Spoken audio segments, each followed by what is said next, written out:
Hello everyone, my name is Hemant and you are watching Crediwealth. और Crediwealth की हमारी technical analysis series को आगे बढ़ाते हुए जिसमें हम इंट्राडे ट्रेडिंग के लिए कुछ स्टॉक्स को सेलेक्ट करते हैं, आइए उसे आगे बढ़ाते हैं। आज मैंने जिन स्टॉक्स को सेलेक्ट किया है उनका नाम है Bajaj auto and Indus tower limited. और इसको सेलेक्ट करने के पीछे का रीजन, सबसे पहले तो हम आइए शुरुआत करते हैं वन डे के टाइम फ्रेम से।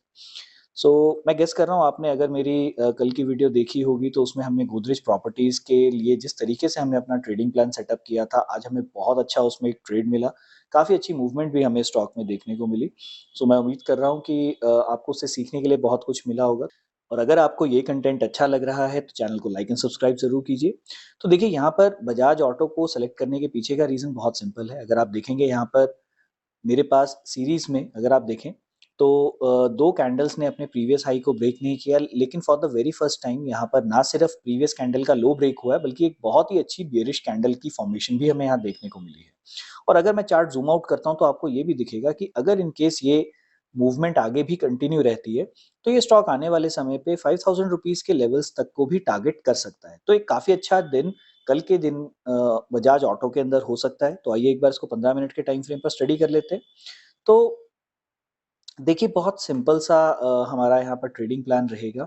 मैं पर्सनली यहाँ पर चाहूँगा कि प्राइस जो है वो हमें 5120 के लेवल पर हमें मिले। अगर ये इस लेवल पर हमें किसी भी तरीके का बेयरिश प्राइस एक्शन फॉर्म करता हुआ दिखाई देता है, हम यहाँ से सेलिंग की डायरेक्शन के ट्रेड में बैठ सकते हैं।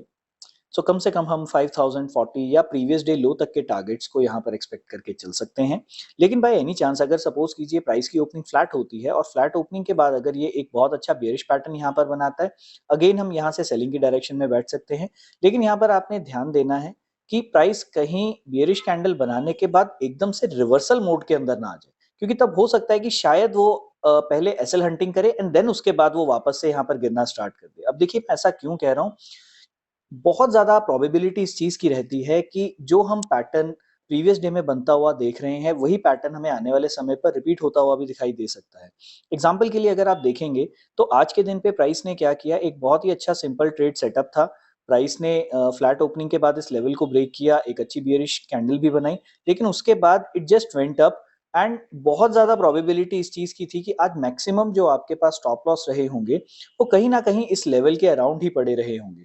तो आप यहाँ पर ये मान करके चल सकते हैं कि इन स्टॉप लॉस को पहले हंट किया गया एंड देन उसके बाद वापस से स्टॉक ने वही किया जो उसे करना था। तो ऐसा होने की प्रोबेबिलिटी कल भी है, ऐसा हो सकता है।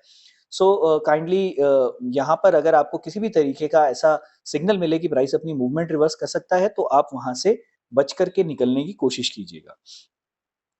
देन जो मैंने सेकंड स्टॉक सेलेक्ट किया है दैट इज इंडस टावर। और इंडस टावर को सेलेक्ट करने के लिए के पीछे का रीजन समझने के लिए सबसे पहले देखिए वन डे के टाइम फ्रेम पर आ जाते हैं। अब मैं देखिए यहाँ पर इस चार्ट को without any chart levels and everything मैं आपको यहाँ पर पोस्ट कर रहा हूँ। आप देखिए यहाँ पर प्राइस ने क्या किया है, एक बहुत अच्छा एम फॉर्मेशन है। एम फॉर्मेशन पर जो हमारी इमीडिएट रेजिस्टेंस बन रही है 182 रुपीज की, उसके नीचे भी आज प्राइस सक्सेसफुल बेसिस पर क्लोज हुआ है। एक अच्छी बियरिश कैंडल है और इनफैक्ट ये स्टॉक आपकी वॉच लिस्ट के ऊपर कंटिन्यू रहना चाहिए, क्योंकि यहाँ से अब हो सकता है कि स्टॉक थोड़ा कुछ दिनों के लिए एक डाउनवर्ड मोमेंटम कंटिन्यू करे। तो आइए 15 मिनट के चार्ट पर समझ लेते हैं किस तरीके से हमें यहाँ पर ट्रेडिंग करनी है। सबसे पहले तो मैंने यहाँ पर बहुत सारे लेवल्स प्लॉट कर रखे हैं, तो एक-एक करके पहले तो मैं उन लेवल्स को पहले हटा देता हूँ ताकि हमारी अंडरस्टैंडिंग के लिए हमें समझ में आ जाए। तो देखिए यहाँ पर भी अगर आप देखेंगे 180 रुपीज़ के लेवल पर एक बहुत ही इम्पोर्टेंट रेजिस्टेंस हमारे लिए बन रही है।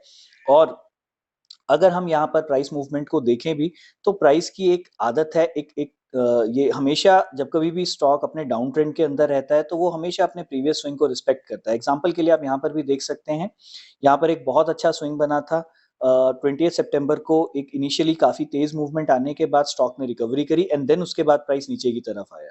तो यही सेम चीज हमें यहाँ पर भी देखने को मिल सकती है। काफी अच्छा जो है हमें एक ट्रेड सेटअप मिलेगा अगर हमें 180 रुपीज के पास प्राइस ओपनिंग पर मिलता है। लेकिन अगर by any chance stock gap down open होने के बाद प्रीवियस डे लो को कन्विंसिंग बेसिस पर ब्रेक करता है, तो यहां से काफी स्ट्रॉन्ग सेलिंग मोमेंटम आपको दिखाई दे सकता है और ये स्टॉक 173 रुपीज तक के टारगेट को भी आने वाले दिनों में अप्रोच कर सकता है या इनफैक्ट कल ही कल में भी अप्रोच कर सकता है।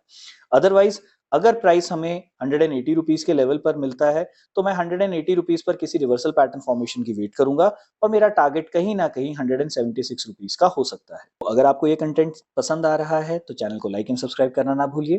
Thank you and bye bye.